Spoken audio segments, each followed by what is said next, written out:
Друзья, всем привет! Пока на рынках у нас происходит нестабильная ситуация с точки зрения волатильности и с точки зрения колебания цен, предлагаю вам взглянуть на еще один рекорд по Каспи. А конкретно в данный момент я хочу вам сказать, что Каспа достигает очередных рекордов по хешрейту сети. И сегодня я бы хотел обратить ваше внимание на то, сколько потребуется средств, финансовых средств для того, чтобы провести атаку 51 на сеть Каспа. Да? Если вообще вкратце, по данным Crypto51, это такой сервис, который позволяет нам посмотреть, сколько стоит час атаки на ту или иную сеть. И в частности, на сеть Каспу с хешрейтом в 724 петахэш в секунду час атаки стоит 51 тысячу долларов. Да, больше Каспы, то есть более, так скажем, по хешрейту сети защищенная сеть, единственное, это Litecoin и, конечно же, самая крупная, самая защищенная и децентрализованная сеть на данный момент в мире, ну, по крайней мере, среди криптовалют, это биткоин, да, час атаки на который стоит 1 миллион, практически 1,5 миллиона долларов. Да? Ну и вот на Litecoin стоит 65 тысяч долларов, именно час атаки на сеть, и на Каспу стоит 51 тысячу долларов. И хотелось бы сказать, что во время последнего роста стоимости Каспы до 20 центов, Каспа находилась по рейтингу данного сервиса второй. Да, сейчас она опять находится третий после лайткоина. Ну, где-то у лайткоина капитализация осталась на том же уровне, а у Каспы с 5 миллиардов, как вы видите, капитализация просела за счет того, что стоимость монеты уменьшилась до 4 миллиардов, поэтому сервис Crypto51.app в данный момент показывает Каспу как третий, да, по стоимости атаки. Но вернемся к тому, с чего мы начали. Сколько стоит атаковать реально, да, сколько нужно реального оборудования приобрести для того, чтобы получить 50 и более процентов контроля над сетью Каспы. Давайте с вами прямо сейчас это посчитаем. Максимальный хешрейт сети Каспа на данный момент составляет 788 петахэш в секунду.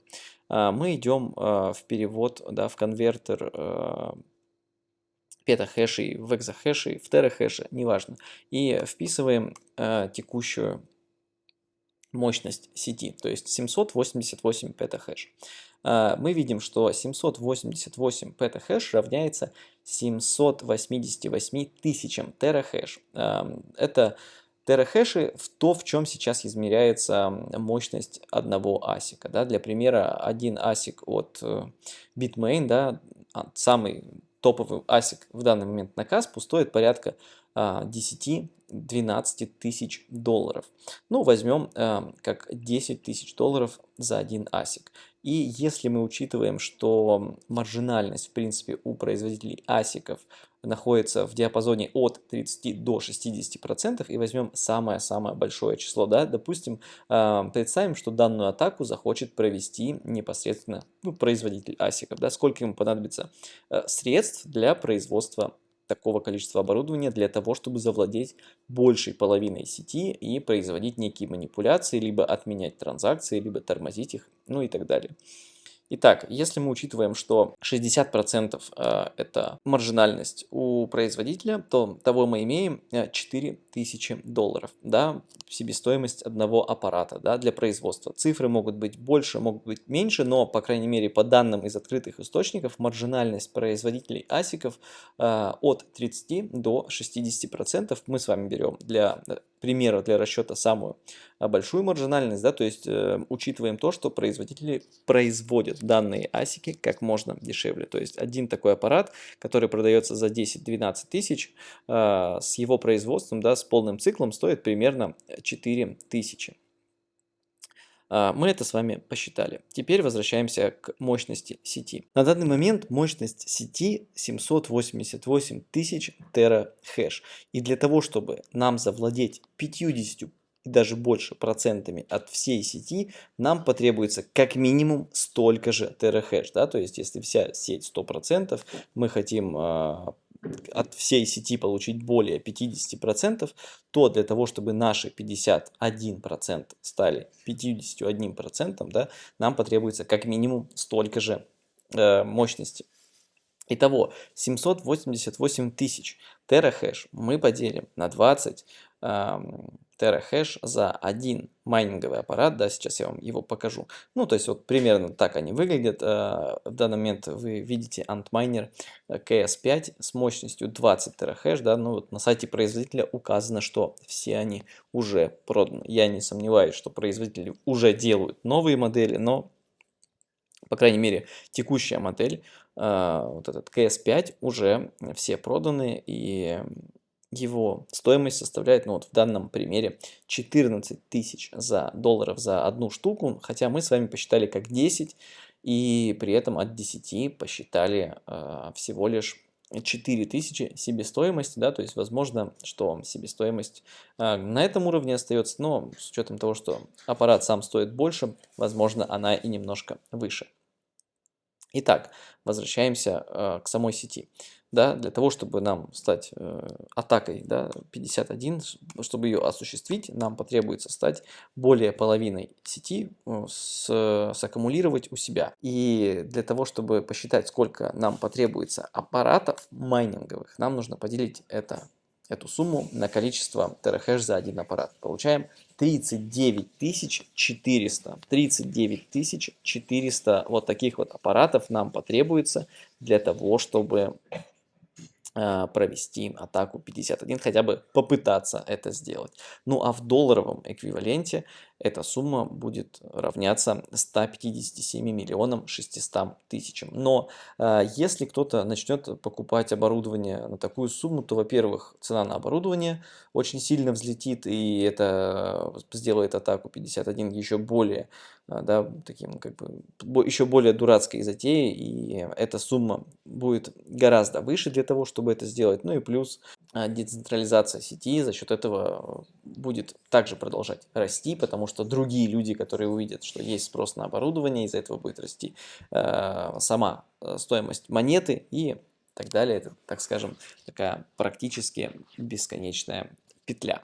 Вот. Но итоговая сумма, да, для того, чтобы провести атаку 51 на сеть Каспи, составляет 157 миллионов долларов. Да, то есть это минимум та сумма, которая потребуется, не учитывая транспортировку, установку, электричество, ну и персонал и прочие нюансы, да, для того, чтобы в данный момент как-то провести на сеть.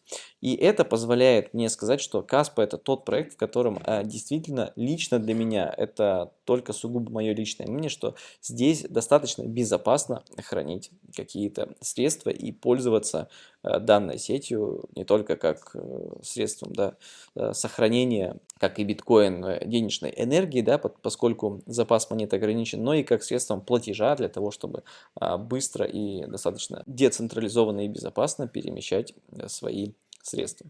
То есть именно с такой точки зрения я подхожу к вопросу о децентрализации Каспы и считаю, что, во-первых, она продолжит увеличиваться, да, хешрейт будет с экспоненциальной силой продолжать расти, мы это еще увидим, но в данный момент мы видим, что даже проходит буквально день, два, три, да, по крайней мере, с последнего раза, как мы здесь с вами на канале смотрим о том, какой новый максимальный рекорд по хешрейту сети ставит Каспа, и мы видим следующий новый рекорд. Ну и также, да, количество активных адресов на данный момент увеличилось еще на 2000, потому что последний раз, когда мы здесь с вами на канале смотрели эту метрику, мы видели, что количество адресов было 404 тысячи, да, сейчас уже практически 406 тысяч. И хоть я считаю, что это количество можно, да, поделить на некие числа, да, потому что у каждого пользователя может быть несколько адресов.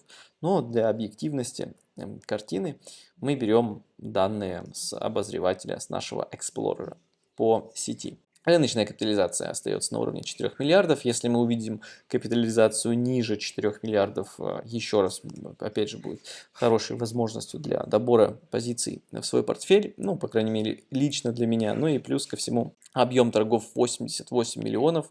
На данный момент, да, после такого роста, после объема торгов буквально до 500 миллионов, может уже считаться по крайней мере, по моему мнению, достаточно низким. То есть, возможно ли, что мы еще раз увидим ежедневный объем торгов там порядка 40 миллионов, 30 миллионов, как это было еще месяц-два назад, возможно, но опять же очень маловероятно. То есть на данный момент объем 88 миллионов, по крайней мере лично для меня, выглядит как небольшой объем торгов с учетом того, какие рекорды по объему торгов мы здесь с вами ставили. Что ж, если видео было полезным, обязательно подписывайтесь на канал, ставьте лайки, пишите ваше мнение в комментариях, что вы думаете по поводу децентрализации и атаки на сети. Если вам интересно, каким последствиям ведет атака 51, да, то есть что это будет для вас, как для пользователей, то обязательно оставляйте комментарии, пишите об этом, и